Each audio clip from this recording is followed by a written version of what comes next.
नमस्कार दोस्तों। आज का जो हमारा टॉपिक है ओ बी 25 133 IC। तो ये एक PWM IC होती है जो कि पावर मॉड्यूल के अंदर यूज होती है। जैसे हमारा कोई अडाप्टर सेक्शन है या पावर सप्लाई है या कोई चार्जिंग सेक्शन है, उसके अंदर OB 25 133 IC का प्रयोग किया जाता है।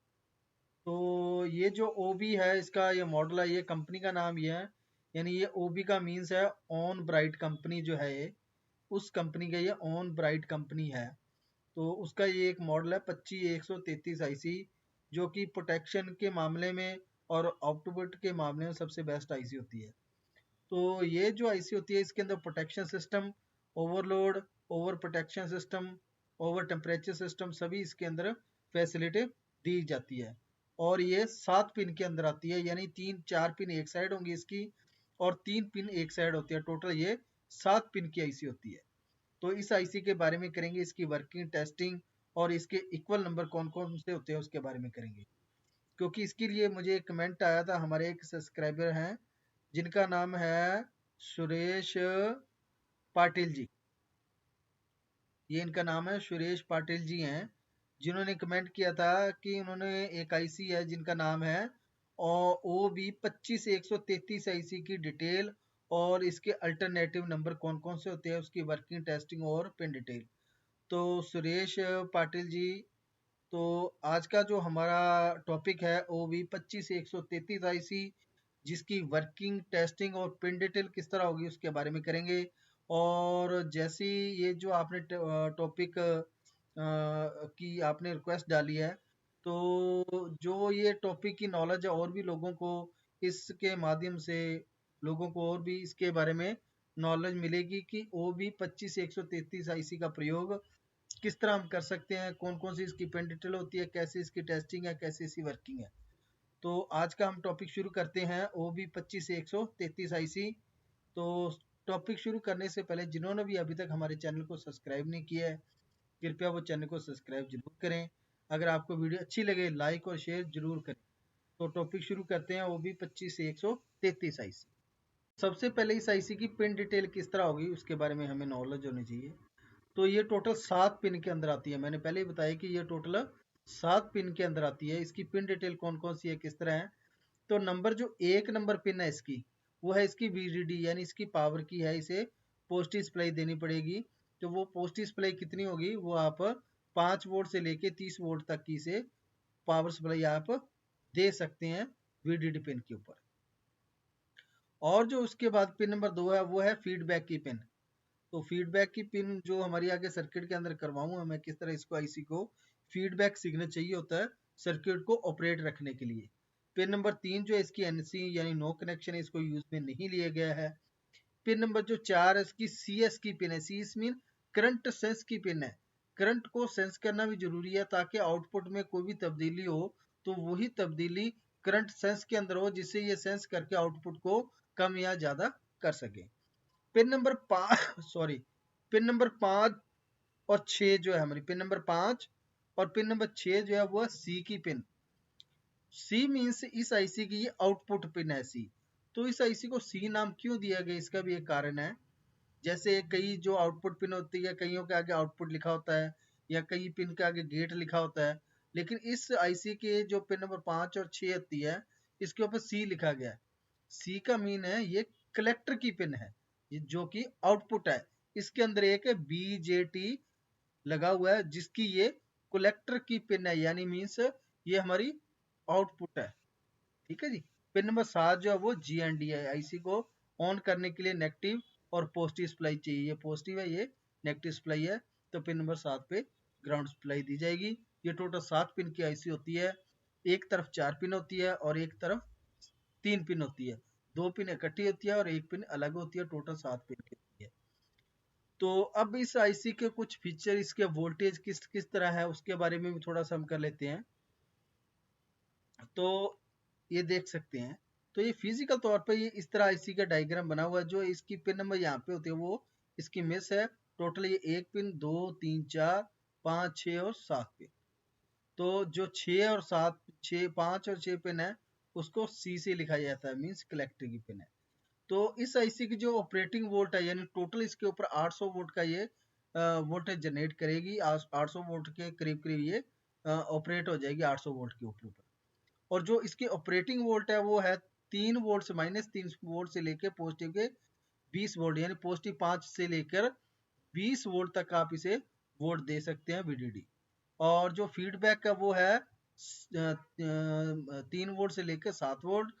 सी एस यानी करंट सेंस जो वो भी 3 से 7 वोल्ट है। तो इसकी जो टेम्परेचर कैपेसिटी है वो है -40 डिग्री से लेके प्लस की 150 डिग्री तक ये काम करती रहती है, इसको कोई प्रॉब्लम नहीं आती है। अब बात करेंगे कि इसके जो हमारे सुरेश पाटिल जी उन्होंने इक्वल नंबर भी पूछे थे कि कुछ इसके इक्वल नंबर। तो सुरेश जी, इनके जो इक्वल नंबर है वो लगभग 3 नंबर है मेरे पास अभी तक। तो इसके अंदर एक तो है OB 25 132, ये है एक नंबर, जो कि 3.5 वाट की ये आईसी है। और उसके बाद है OB 25 133 आईसी, जो आपने कमेंट किया वो वही आईसी है जो कि 5 वाट की है। और उसके बाद है OB 25 आईसी, जो कि 7.5 वाट की है। तो ये टोटल हमारे पास 3 आईसी है। इसके अलावा एक आईसी आती है 2513 आईसी, वो भी आप यूज कर सकते हैं।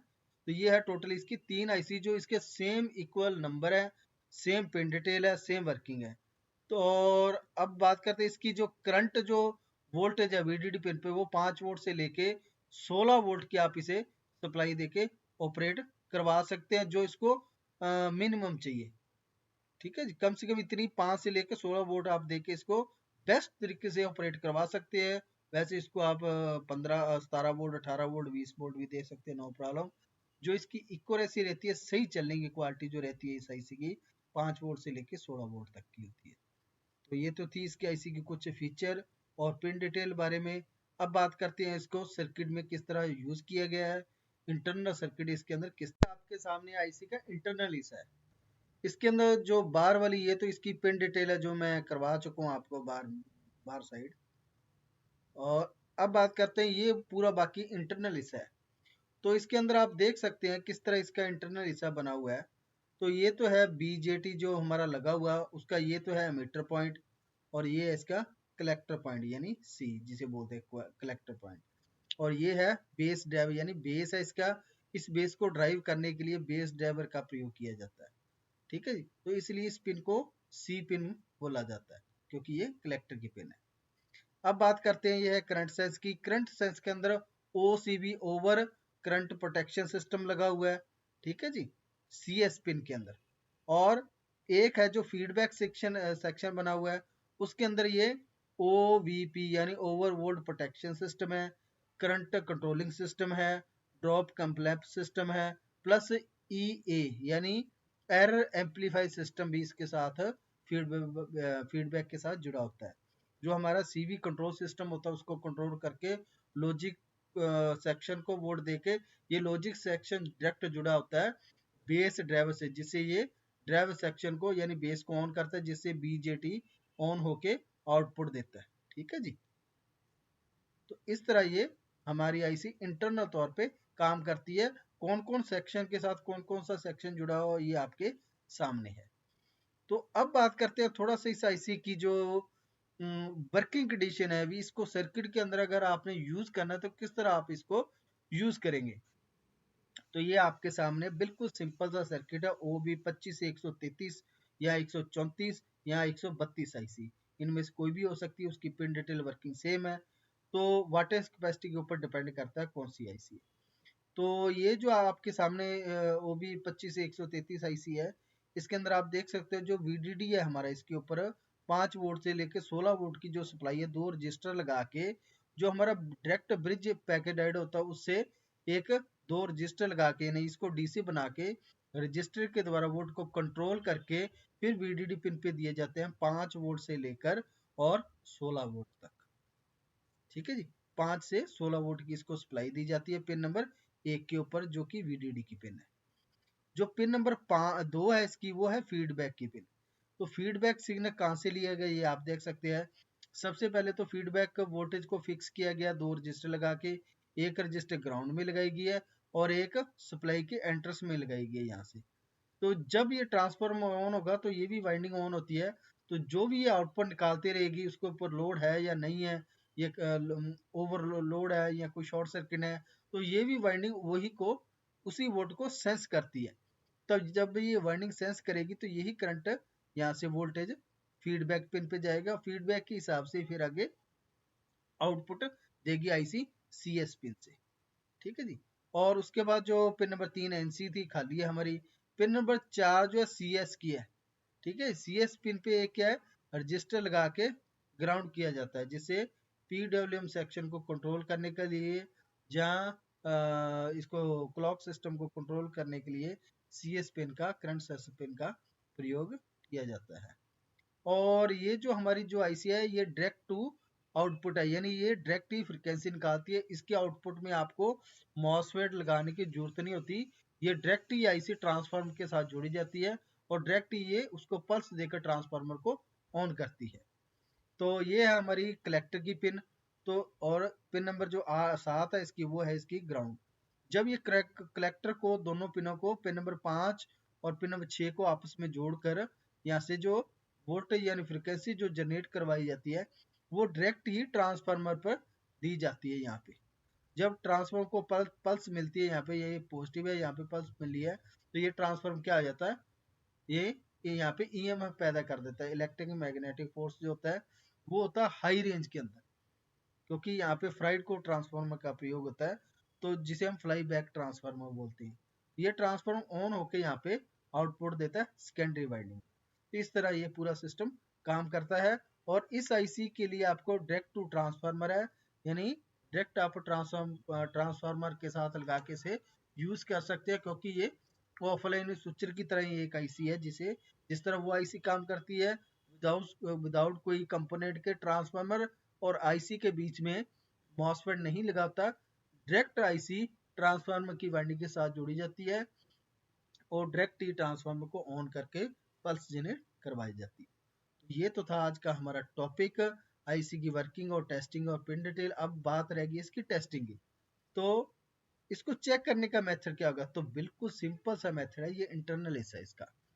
तो इसको चेक करने के लिए आपने सिर्फ इसका खराब जो होने वाला हिस्सा होता है वो होता है कलेक्टर पॉइंट, यानी जो इसके अंदर बीजेटी लगा हुआ वही सबसे ज्यादा खराब होता है, क्योंकि वो आउटपुट वोल्ट देता है। जब भी कोई भी फ्रिक्वेंसी के अंदर, कोई वोल्टेज के अंदर शॉर्ट सर्किट होता है तो सबसे पहले यही ब्लास्ट होता है।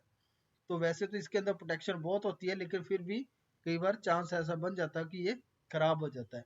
तो इसको चेक करने का मेथड सबसे बेस्ट है कि आपने सीएस पिन और कलेक्टर पिन, यानी सीएस पिन और कलेक्टर पिन के बीच में बीप आपने चेक करनी है। अगर इन दोनों पिन के अंदर बीप आ रही है, सीएस पिन और कलेक्टर पिन के अंदर अगर बीप आ रही है, तो ये आईसी आपकी खराब है, सबसे पहला तरीका। और ये बीप जो है अगर दोनों साइड आ रही है और बीप आ रही है तो ये आईसी खराब है। और अगर बीप नहीं आ रही, अगर कुछ वैल्यू शो हो रही है, तो ये आईसी इसके अंदर बीप नहीं आनी चाहिए। नंबर 1। नंबर दूसरा मेथड है कि जो इसकी ग्राउंड पिन है और वीडीडी पिन है, इसको आपस में आपने चेक करना है, इसके अंदर बीप नहीं आनी चाहिए। अगर बीप आ रही है तो आपके अंदर, इसके अंदर कोई भी इंटरनल जो इसके अंदर सर्किट बना हुआ है, कोई एक सेक्शन शॉर्ट है, जिस वजह से आईसी काम नहीं करेगी। इसलिए वीडीडी पिन और ग्राउंड पिन के अंदर बीप आईसी के अंदर नहीं आनी चाहिए किसी भी पिन पे। यानी अगर आपने यहाँ पे रेड प्रोब रखी, यहाँ पे ब्लैक प्रोब, तो बीप नहीं आनी चाहिए। अगर आपने यहाँ पे ब्लैक प्रोब कर दी और यहाँ पे रेड प्रोब कर दी, तो भी बीप नहीं आनी चाहिए किसी साइड। टेस्टिंग के दौरान सेम यही मेथड है इन दोनों का आपस में चेक है, इनका सीएस पिन और कलेक्टर पिन का। तो इस तरह आप आईसी को चेक कर सकते हैं, आईसी खराब है या सही है। तो आज का टॉपिक यहीं पे खत्म होता है। अगर आपके पास भी कोई टॉपिक है आप डिस्कस करना चाहते हैं तो आप मुझे कमेंट कर सकते हैं। अगर आपको वीडियो अच्छी लगी हो तो लाइक, शेयर और सब्सक्राइब जरूर करें। तब तक के लिए धन्यवाद।